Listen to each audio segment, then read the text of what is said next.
अमर रहे, अमर रहे, अमर रहे। केडी शिवप्रसाद अमर रहे, अमर रहे, अमर रहे। केडी शिवप्रसाद अमर रहे, अमर रहे। केडी शिवप्रसाद अमर रहे। ಈಗ ಶಂಕರೇಗೌಡರಿಂದ ಕುವೆಂಪು ಅವರ ಓ ನನ್ನ ಚೇತನ ಆಗುನಿ ಅನಿಕೇತನ ಗೀತೆಯನ್ನ ಹಾಡಬೇಕು ಅಂತೇಳಿ ಅವರನ್ನ ವೇದಿಕೆ ಮೇಲೆ ಆಹ್ವಾನಿಸ್ತೇನೆ.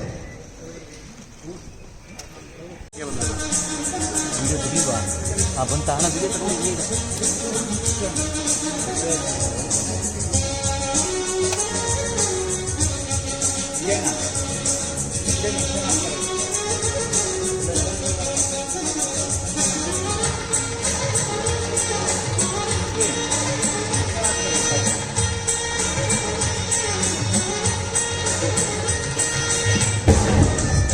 ಎಚ್ ಎಂ ವಿಶ್ವನಾಥ್ ಅವರು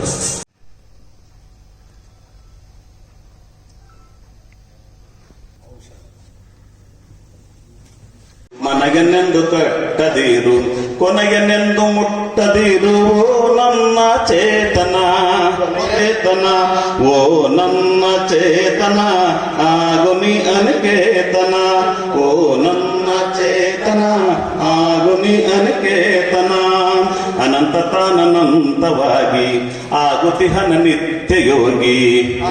ಜಾಧವ್ ಅಂತೇಳಿ ರವಿವರ್ಮ ಕುಮಾರ್ PS ನಾಗಭೂಷಣ ಇಂಥ ಎಲ್ಲ ಸ್ನೇಹಿತರು ಸೇರಿ ಒಂದು ರಾಷ್ಟ್ರ ಮಟ್ಟದ ಸಂತಾ ಸಮಾವೇಶ ಅಂತ ಮಾಡ್ತಾರೆ ಬೆಂಗಳೂರಲ್ಲಿ ಪಾಲ್ಗೊಂಡಿರ್ತಾರೆ. ಅಲ್ಲಿ ಒಂದು ತೀರ್ಮಾನ ಆಗುತ್ತೆ, ನಾವು ಇವತ್ತಿನ ತನಕ ಚದರಿ ಹೋದಂಥ ಸಮಾಜವಾದಿಗಳು ಸೇರಿ ರೈತ ಸಂಘಟನೆಯನ್ನು ಮಾಡಬೇಕು ಅಂತೇಳಿ ಆ ಒಂದು ನಿರ್ಧಾರದ ಪ್ರಕಾರ ನಾವೆಲ್ಲ ಶಿವಪ್ರಸಾದ್ ಒಳಗೊಂಡಂತೆ ದೆಹಲಿಯಿಂದ ಬೇರೆ ಬೇರೆ ಭಾಗಗಳಿಂದ ಉತ್ತರ ಭಾರತ ಭಾಗಗಳಿಂದ 80ರ ಜೂನ್ ತಿಂಗಳಲ್ಲಿ ಸಾಲ್ಗಾಮಿ ಹೋಬಳಿ ನಮ್ಮ ನಂಜುಂಡೇಗೌಡರು ಅವರ ಆ ಹೋಬಳಿ ಮುಖಾಂತರ ನಾವು ಸಂಘಟನೆ ಶುರು ಮಾಡ್ತೀವಿ. ಅದು ಜೂನ್ 22ನೇ ತಾರೀಕು ಸಾಲ್ಗಾಮಿನಲ್ಲಿ ಒಂದು ಸಮಾವೇಶ ಆಗುತ್ತೆ. ಶಿವಪ್ರಸಾದ್ ಅವರು ಕೂಡ ಹಳ್ಳಿಗೆ ದೆಹಲಿಯಿಂದ ಬಂದಂಥ ಗೆಳೆಯರ ಜೊತೆಗೆ ಕೂಡ ಸೇರಿಕೊಂಡು ಸಂಘಟನೆಯಲ್ಲಿ ಪಾಲ್ಗೊಳ್ತಾರೆ. ಅದು 23ನೇ ತಾರೀಕು ಸಂಜಯ್ ಗಾಂಧಿ ಅವತ್ತು ಹೆಲಿಕಾಪ್ಟರ್ ಕಾರ್ ಸತ್ತೋಗ್ತಾ ಆ ದಿನ ನಾವು ಸಾಲ್ಗಾಮಿಯಿಂದ ಜಿಲ್ಲಾಧಿಕಾರಿಗಳ ಕಚೇರಿ ತನಕ ಒಂದು ಪಾದಯಾತ್ರೆ ಬರ್ತೀವಿ. ಆ ಪ್ರಾದೇಶಿಕ ಮಟ್ಟದಲ್ಲಿ ಮಾಡುವಂಥ ಎಲ್ಲ ಸಂಘಟನೆಗಳು ಒಟ್ಟಿಗೆ ಸೇರಿಕೊಂಡು ಕರ್ನಾಟಕ ರಾಜ್ಯ ರೈತ ಸಂಘ 1980 ಅಕ್ಟೋಬರ್ 20ನೇ ತಾರೀಕು ಅಧಿಕೃತವಾಗಿ ಉದ್ಘಾಟನೆ ಆಗುತ್ತೆ ಹುಬ್ಳಿಯಲ್ಲಿ. ಈ ಎಲ್ಲ ಶಿವಪ್ರಸಾದ್ ಅವರ ಒಂದು ವಿಶೇಷ ಏನಂತಂದ್ರೆ ಅವರು ಇಲ್ಲೂ ಕೂಡ ಯಾವುದೇ ಒಂದು ಪದಾಧಿಕಾರವನ್ನು ವಹಿಸ್ಕೊಳ್ತಿದ್ರು. ಏನಿದ್ರು ಅವರು ವಿಶೇಷವಾದಂಥ ಕಾರ್ಯಕ್ರಮಗಳ ಮುಖಾಂತರ ಮಾತ್ರ ಅವರು ಪಾಲ್ಗೊಳ್ತಿದ್ರು. 80-81ರಲ್ಲಿ ಕರ್ನಾಟಕದಲ್ಲಿ ಬಹಳ ಗೋಲಿಬಾರ್ಗಳಾಗಿದ್ದು ನಿಮಗೆಲ್ಲ ಗೊತ್ತಿರುವಂಥದ್ದು. ಹಾಸನದಲ್ಲೂ ಕೂಡ 81ರ ಏಪ್ರಿಲ್ 11ನೇ ತಾರೀಕು ಒಂದು ಗೋಲಿಬಾರ್ ಆಗುತ್ತೆ. ದುದ್ದದಲ್ಲಿ 3 ಜನ ರೈತರು ಪ್ರಾಣ ಕಳ್ಕೊಳ್ತಾರೆ. ರಾಜ್ಯದ ಅನೇಕ ಶಿವಮೊಗ್ಗದ ಗಾಜನು ಇರ್ಬೋದು, ಗದಗ್ ಇರ್ಬೋದು, ರೋಣ ಇರ್ಬೋದು, ಈ ಥರ ಬಹಳ ಸರಣಿಯ ರೀತಿಯಲ್ಲಿ ಗೋಲಿಬಾರ್ ಕರ್ನಾಟಕ ಹೊತ್ತು 139 ರೈತರನ್ನು ಗೋಲಿಬಾರ್ ಮುಖಾಂತರ ಕಳ್ಕೊಳ್ತೀವಿ ನಾವು. ಈ ಗೋಲಿಬಾರ್ ನಂತರ 80 ಏಪ್ರಿಲ್ ತಿಂಗಳಲ್ಲಿ ಆದಂಥ ಗೋಲಿಬಾರ್ ನಂತರದಲ್ಲಿ ಒಂದು ರೀತಿ ಸ್ತಬ್ಧತೆ ಉಂಟಾಗುತ್ತೆ. ಬಹಳ ಒಂದು ಭಯಭೀತವಾದಂಥ ಒಂದು ವಾತಾವರಣ ಆಗುತ್ತೆ. ಆ ಒಂದು ಸನ್ನಿವೇಶದಲ್ಲಿ ಅದನ್ನು NS ಶಂಕರ್ ಅವರು ಪ್ರಸ್ತಾಪ ಮಾಡ್ತಾರೆ, ರೈತರ ಮನೆಗಳನ್ನು ಜಪ್ತಿ ಮಾಡುವಂಥ ಒಂದು ಕೆಲಸ. ಶಿವಪ್ರಸಾದ್ ಅವರು ಆಗ ಬಾಳುಪೇಟೆನಲ್ಲಿ ನೆಲೆಸಿರ್ತಾರೆ.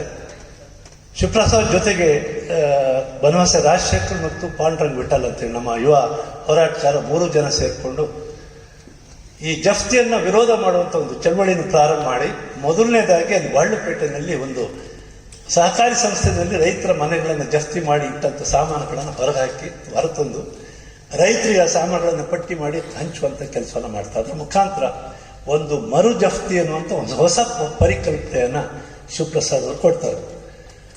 ಅದ್ರ ಮುಖಾಂತರ ಹಾಸನ ಜಿಲ್ಲೆನಲ್ಲಿ ವ್ಯಾಪಕವಾಗಿ ಅದು ಕೆರಣ್ಯ ಇರ್ಬೋದು, ಕುಪ್ಪಳ್ಳಿ ಇರ್ಬೋದು, ಹೊಸೂರು ಇರ್ಬೋದು, ಅನೇಕ ಕಡೆ ಮರು ಜಪ್ತಿ ಚಳವಳಿ ಆಗುತ್ತೆ. ಒಂದು ಕೈ ಮುಗಿಯಕ್ಕೆ ಶುರು ಆಗ್ತದೆ. ಸಬ್ ಇನ್ಸ್ಪೆಕ್ಟರ್ಗಳೆಲ್ಲ ದಯಮಾಡಿ ನಮ್ಮ ಪ್ರದೇಶಕ್ಕೊಂದು ಈ ಚಳವಳಿ ಮಾಡಬೇಡಿ, ಯಾಕೆಂತಂದ್ರೆ ಅದು ದೊಡ್ಡ ಸಾಕಷ್ಟು ಕೆಲಸ ಆಗಬೇಕು. ಒಂದು ಅದನ್ನ ನಮಗೆಲ್ಲ ರೈತರ ಮೇಲೆ IPC 395ನೇ ಸೆಕ್ಷನ್ ಡೆಕಾಯ್ತಿ ಸೆಕ್ಷನ್ ಅನ್ನು ಹಾಕ್ತಿದ್ರು. ಮೂರನೇದು ರಾಷ್ಟ್ರಕವಿ ಕುವೆಂಪು ಪ್ರತಿಷ್ಠಾನದ ಅಧ್ಯಕ್ಷರಾಗಿ ನಾನು ಈ ಕಳೆದ 5 ವರ್ಷದಿಂದ ಕೆಲಸ ಮಾಡ್ತಾ ಇದ್ದೇನೆ. ಅಲ್ಲಿಯ ಕವಿಶೈಲ ಸ್ಮಾರಕವನ್ನು ನಿರ್ಮಾಣ ಮಾಡಿದಂಥ ಶಿವಪ್ರಸಾದ್ನವರ ಒಡನಾಟ. ಹಾಗಾಗಿ 2-3 ಸ್ತರಗಳಲ್ಲಿ ಶಿವಪ್ರಸಾದ್ ಮತ್ತು ನಮಗೆ ಪರಸ್ಪರ ಈ ಪರಿಚಯ ಎಲ್ಲ ಗಟ್ಟಿಯಾಗಲಿಕ್ಕೆ ಮುಖ್ಯವಾಗಿರ್ತಕ್ಕಂಥ ಕೊಂಡಿ ಅಂತೇಳಂದರೆ KP ಪೂರ್ಣಚಂದ್ರ ತೇಜಸ್ವಿಯವರು ನಮ್ಮೂರಿನಲ್ಲಿ ನೆಲೆಸಿದ್ರು. ಹಾಗಾಗಿ ನಾನು ಶಿವಪ್ರಸಾದ್ ಅವ್ರನ್ನ ಮೊದಲು ಭೇಟಿ ಮಾಡಿದ್ದೆ ತೇಜಸ್ವಿಯವರ ಮನೆಯಲ್ಲಿ. ಪ್ರತಿ ವಾರ ನಾವು ಅವರೆಲ್ಲ ತೇಜಸ್ವಿಯವರು ಭೇಟಿ ಮಾಡ್ತಾ ಇದ್ವಿ, ಆಗಾಗ ಸೇರ್ತಾ ಇದ್ವಿ. ನಂಜುಂಡಸ್ವಾಮಿ, HS ರುದ್ರಪ್ಪ, ND ಸುಂದರೇಶು ಮತ್ತು ಅನೇಕ ರೈತ ಮುಖಂಡರಲ್ಲಿ ಅಲ್ಲಿಗೆ ಬರ್ತಾಯಿದ್ರು. ಆ ಸಂದರ್ಭದಲ್ಲಿ ಇವರು ಕೂಡ ಅಲ್ಲಿಗೆ ಬರ್ತಾಯಿದ್ರು. ಆ ಚಳುವಳಿಗೆ ಒಂದು ವಿಶಿಷ್ಟವಾದಂಥ ರೂಪವನ್ನು ಕೊಟ್ಟು ಅದು ಸರ್ಕಾರವೇ ಮರುಚಿಂತನೆ ಮಾಡುವಂಥ ರೀತಿಯಲ್ಲಿ ಮಾಡಿದಂಥವರು KT ಶಿವಪ್ರಸಾದ್ ಅವರು. ಹಾಗಾಗಿ ದಲಿತ ಚಳುವಳಿಯ ಪರಿಚಯ. ಕರ್ನಾಟಕ ಚಿತ್ರಕಲಾ ಪರಿಷತ್ನ ಸದಸ್ಯನಾಗಿ ಕೆಲಸ ಮಾಡ್ತಾ ಇದ್ದಂಥ ಸಂದರ್ಭದಲ್ಲಿ ಕರ್ನಾಟಕ ಚಿತ್ರಕಲಾ ಪರಿಷತ್ತಿಗೆ ನಿರಂತರವಾಗಿ ರಾಜಕಾರಣದ ಹಿನ್ನೆಲೆ ಇರೋರೇ ಅಧ್ಯಕ್ಷರಾಗ್ತಾ ಇದ್ದಾರೆ, ಕಲಾವಿದರು ಯಾಕೆ ಅಧ್ಯಕ್ಷರಾಗಬಾರ್ದು ಅನ್ನೋ ಒಂದು ಪ್ರಶ್ನೆಯನ್ನು ಕೆಲವರೆಲ್ಲ ಎತ್ತಿದ್ರು. ಶಿವಪ್ರಸಾದ್ ತಲೆಗೆ ಅದು ಹೋದ ತಕ್ಷಣ ಅವ್ರು ಮಾಡಿದ ಕೆಲಸ ಅಂದರೆ 3 ಚುನಾವಣೆ ಹಿಂದೆ ನಾನು ಚಿತ್ರಕಲಾ ಪರಿಷತ್ನ ಅಧ್ಯಕ್ಷ ಸ್ಥಾನಕ್ಕೆ ಸ್ಪರ್ಧೆ ಮಾಡಿದಂಥ ಸಂದರ್ಭದಲ್ಲಿ ನನಗೆ ಫೋನ್ ಮಾಡಿದರು. ರೇ ಶಂಕರ್, ನಾನು ಅಧ್ಯಕ್ಷ ಸ್ಥಾನಕ್ಕೆ ಸ್ಪರ್ಧೆ ಮಾಡ್ತಾ ಇದ್ದೀನಿ ಕಣ್ರಿ ಅಂತಂದರು. ಸಂತೋಷ ಸರ್, ಮಾಡಿ ಅಂತ ಹೇಳಿ. ನಿಮ್ಮ ಮೇಲೆ ಮಾಡ್ತಾ ಇದ್ದೀನಿ ಕಣ್ರಿ ಅಂತೇಳಂದರು. ಅದು ಇನ್ನೂ ಸಂತೋಷ, ಮಾಡಿ ಸರ್, ತೊಂದರೆ ಇಲ್ಲ. ನನ್ನ ಮೇಲೆ ನೀವು ಗೆದ್ದರೆ ಅದು ನನಗೆ ಅದು ಆಗೋಂಥ ಸಂತೋಷ ಹೆಚ್ಚೇ ಇದೆ. ಅಕಸ್ಮಾತ್ ನಿಮ್ಮ ಮೇಲೆ ನಾವು ಸೋತ್ರೆ ಅದು ಕೂಡ ಹೆಚ್ಚು ಸಂತೋಷನೇ ಆಗ್ತದೆ ಅಂತೂ ಸ್ಪರ್ಧೆ ಮಾಡಿದರು. ಚುನಾವಣೆ ಆಯಿತು. ಕಲಾವಿದರಿಗೆ ಚುನಾವಣೆ ಗೆಲ್ಲುವಂಥ ತಂತ್ರಗಾರಿಕೆ ಗೊತ್ತಿರೋದಿಲ್ಲ ಅನ್ನೋದು ನಿಮಗೆಲ್ಲ ಗೊತ್ತಿರೋಂಥ ವಿಷಯ. ನಾನೇ ಗೆದ್ದೆ, ಅವರು ಸೋತರು.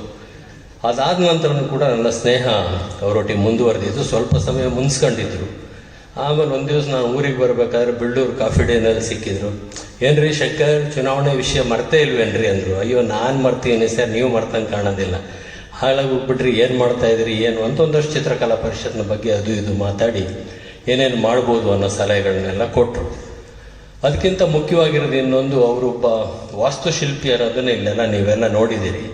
ನನ್ನ ಮನೆ ತೋಟದ ಮನೆ ಕಟ್ಟಿದ್ದು ಕೂಡ ನನ್ನ ಮನೆ ತೋಟದ ವಾಸ್ತುಶಿಲ್ಪಿ. ನಮ್ಮ ಮೊದಲನೇ ಮನೆ ಬಣಕಲ್ ಹತ್ರ ಏನಿದೆ ಅದರ ವಾಸ್ತುಶಿಲ್ಪಿ ಕೂಡ ಅವರೇ.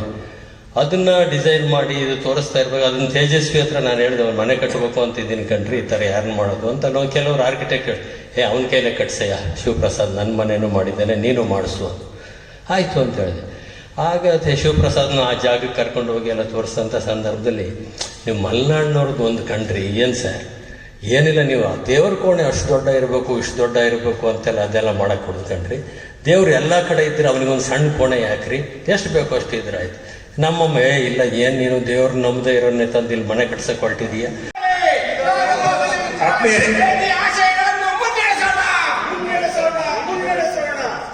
ಅಗಲಿದ ಚೇತನ KT ಶಿವಪ್ರಸಾದ್ ಅವರಿಗೆ ಓ ನನ್ನ ಚೇತನ ಆಗು ನೀ ಅನಿಕೇತನ, ಓ ನನ್ನ ಚೇತನ ಆಗು ನೀ ಅನಿಕೇತನ, ಓ ನನ್ನ ಚೇತನ ಓ ನನ್ನ ಚೇತನ ಆಗು ನೀ ಅನಿಕೇತನ. ಧನ್ಯವಾದ.